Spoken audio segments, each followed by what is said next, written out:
Assalamualaikum warahmatullahi wabarakatuh. Balik lagi bersama saya Bunda Alea. Gimana nih kabar kalian semua? Semoga sehat selalu ya, amin. Oke, langsung aja ke videonya. Sesuai dengan judul, kali ini saya tuh mau bikin cemilan malam-malam karena emang Pak suami pengen dibikinin kolak. Nah, untuk pisangnya tadi saya beli di pasar, sebanyak ini harganya cuman 10.000 aja. Untuk santan karanya nanti saya ambil di rumah, dan untuk bahan baku yang lain udah ada di rumah.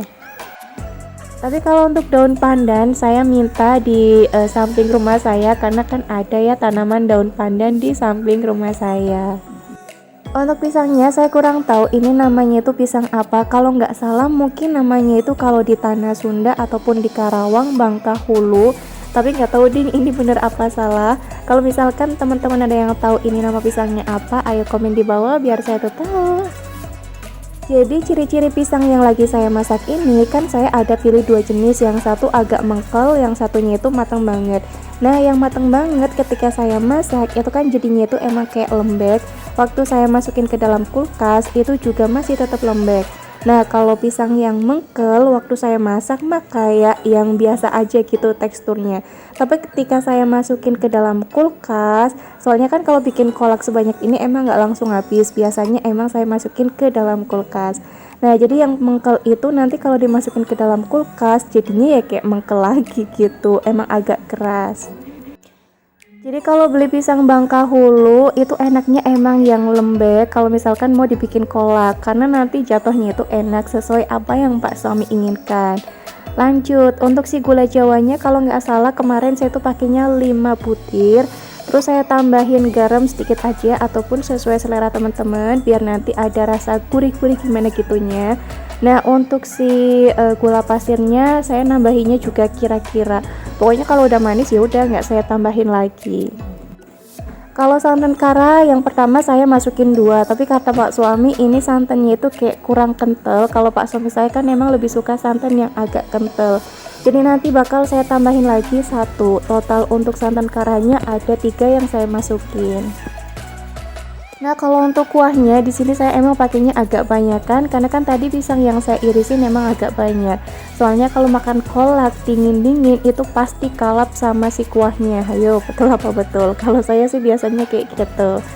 Nah, untuk si airnya kalau udah mendidih ya udah tinggal dimasukin aja pisangnya. Ini masak pisangnya nggak perlu lama-lama ya. Kalau misalkan udah lembek ya udah tinggal dimatiin aja kompornya.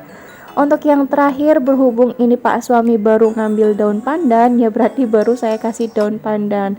Ngasihnya segitu aja karena tadi Pak suami ngambilnya emang dikit banget. Udah deh, saya kalau bikin kolak emang cuman kayak gini aja, tapi ya balik lagi ya sesuai versinya teman-teman kalau lagi bikin kolak itu kayak gimana. Nah, kalau bikin kolak saya tuh emang sukanya yang langsung agak banyakan biar nanti nggak usah bolak-balik bikin kolak terus gitu. Nah, kalau misalkan sisa, ini masih sisa banyak banget sih sebenarnya tuh lah, nanti bakal saya masukin ke dalam kulkas. Sekarang ini kan perut saya udah tambah gede, beneran deh saya tuh laparan banget, makanya di dalam kulkas itu harus ada stok cemilan yang manis-manis ataupun yang mengenyangkan. Nah, tadi Pak suami langsung minta, "Bun, ambilin dong kolaknya, saya pengen langsung makan gitu saat panas-panas kayaknya itu enak." Oke, siap, ini udah saya ambilin. Pakainya itu alas piring lagi soalnya kan panas ya. Nah, untuk kolaknya ini emang enggak saya tutup rapet biar nanti agak dingin baru saya masukin ke dalam kulkas. Lanjut, ini video keesokan harinya. Jadi di sini saya tuh mau masak-masak seperti biasa. Saya tuh kalau masak-masak emang di sore hari sekitar jam 3-an. Nah, untuk videonya ini baru saya upload sekarang karena ya baru sempatnya itu ngedit sekarang ini. Kemarin kan waktu saya belanja mingguan saya ada beli ikan pindang 2 aja. Nah, untuk ikan pindangnya ini bakal saya bikin bumbu balado karena Pak suami saya lebih suka di bumbu balado daripada di bumbu kayak yang banyak cabai-cabeannya. Untuk ikan pindangnya udah saya pisahin dulu dari durinya biar nanti waktu ikan pindangnya matang saya nggak perlu misahin durinya lagi. Kalau ngegoreng ikan pindang wajib banget ditutupin ya pakai tutup panci. Soalnya kalau nggak ditutupin pakai tutup panci beneran deh nanti minyaknya itu kemana-mana.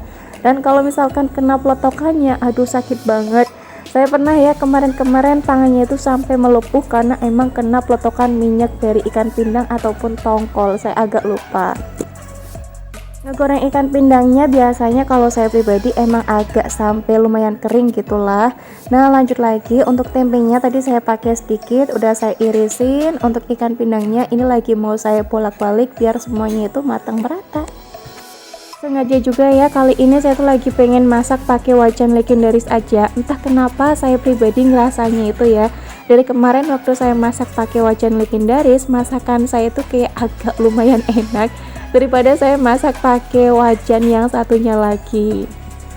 Nah ini tempenya itu lagi saya goreng sampai tempenya itu mateng. Dan untuk ikan pindangnya ini udah mateng, tadi kompornya udah saya matiin dulu biar nanti pas saya ngebuka tutup pancinya itu udah nggak meletok-meletok lagi.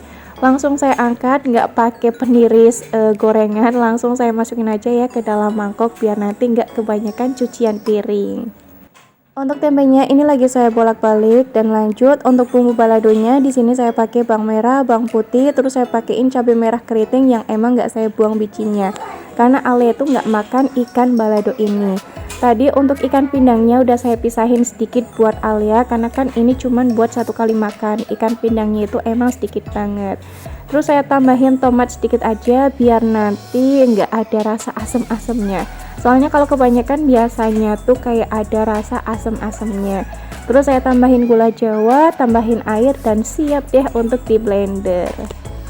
Entahlah, saya kurang tahu ya ini namanya itu blender apa chopper. Yang penting bagi saya kalau misalkan nggak diulek ya namanya blender. Nah bumbunya udah halus, lanjut lagi untuk tempenya ini juga udah mateng. Langsung saya masukin aja ke dalam mangkok, nggak pakai peniris piring. Lagi-lagi karena biar hemat cucian piring. Untuk si minyaknya ini nanti bakal saya biarin aja karena nanti buat numis tumisannya. Nah lanjut ya, di tungku sebelahnya ini tadi minyaknya itu emang udah saya kurangin karena kebanyakan banget. Langsung saya masukin aja bumbu yang tadi udah saya blender.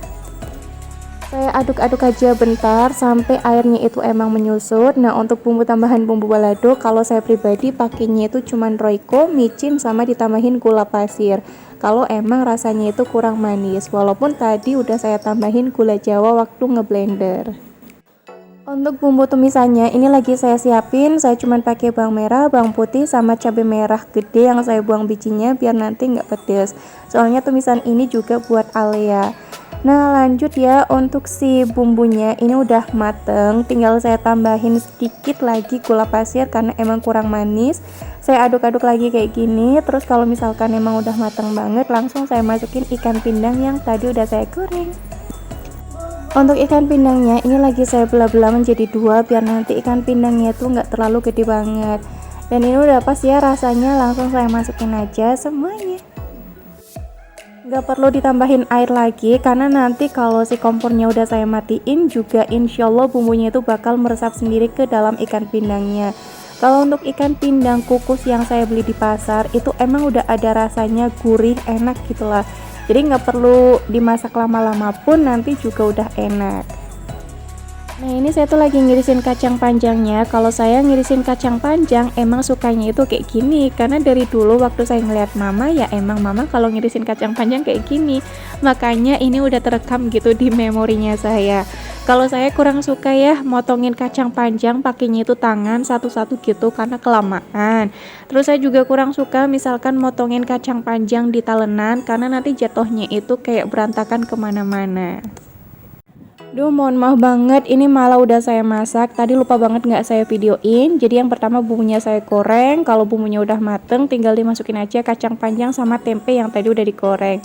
Ditambahin air secukupnya. Dan untuk bumbu tambahan saya pakai Royco, pakai garam sedikit, pakai micin, pakai sauri saus tiram, sama ditambahin kecap. Kalau saya pribadi masak kacang panjang sama tempe kayak gini sukanya itu emang dikasih kecap, rasanya jauh lebih enak daripada kacang panjang yang biasa aja polosan nggak dikasih kecap. Tapi misalkan kacang panjang campurannya itu toge ya berarti nggak saya kasih kecap karena emang kayaknya itu kurang cocok. Nah untuk ikan baladonya ini kan udah matang, jadi langsung saya masukin aja ke dalam mangkok. Ini emang kelihatannya sedikit banget ya karena emang cuman buat satu kali makan. Pokoknya jangan salfok sama wajan legendaris saya yang emang udah menghitam kayak gitu. Bagi saya sekarang ini saya lebih PW masak pakai wajan legendaris.